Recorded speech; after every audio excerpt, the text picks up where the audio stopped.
Une autre forme d'innovation pour attirer les touristes étrangers dans les salles de spectacle.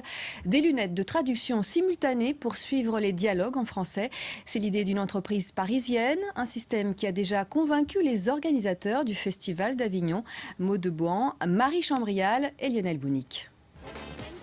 Ce sont des lunettes révolutionnaires, dites de réalité augmentée.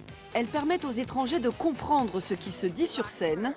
Dans ces verres, défile en temps réel la traduction du spectacle. Il fallait y penser. À l'origine du procédé, 3 amis polytechniciens mordus de théâtre. De leur idée géniale est née une start-up, la bien nommée Théâtre in Paris. Son système de sous-titres repose sur la volonté de faire découvrir le spectacle vivant parisien. C'est un vivier de public additionnel qui est absolument exceptionnel en réalité, puisqu'il y a 2 millions et demi de Parisiens et il y a 20 millions, comme je disais, de touristes étrangers qui viennent à Paris tous les ans et qui ont soif de culture française, qui le disent dans les enquêtes d'opinion, qui souhaitent découvrir la culture française, mais pour qui la culture française vivante reste un petit peu théorique. Comment ça marche ? Direction le Comédia, l'un des premiers théâtres à proposer ces lunettes à ses spectateurs anglophones. Démonstration.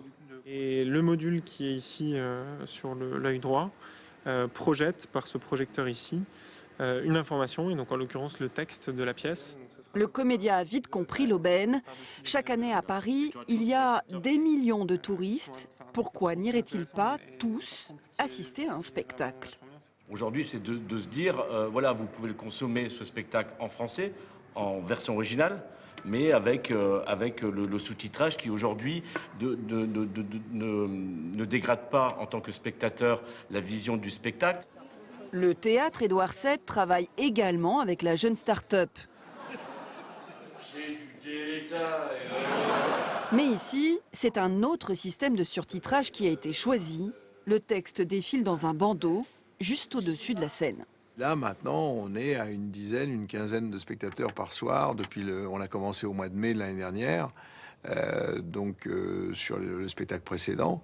Donc, j'estime que c'est bien, quoi. Et ils sont très contents parce qu'on les voit après et c'est formidable. Ils disent, on a tout compris, on a ri beaucoup, on a tout compris. Voilà. Et ce n'est qu'un début. Théâtre in Paris travaille déjà sur une nouvelle génération de lunettes plus performantes et moins volumineuses. De quoi réjouir les fans de théâtre de toute nationalité.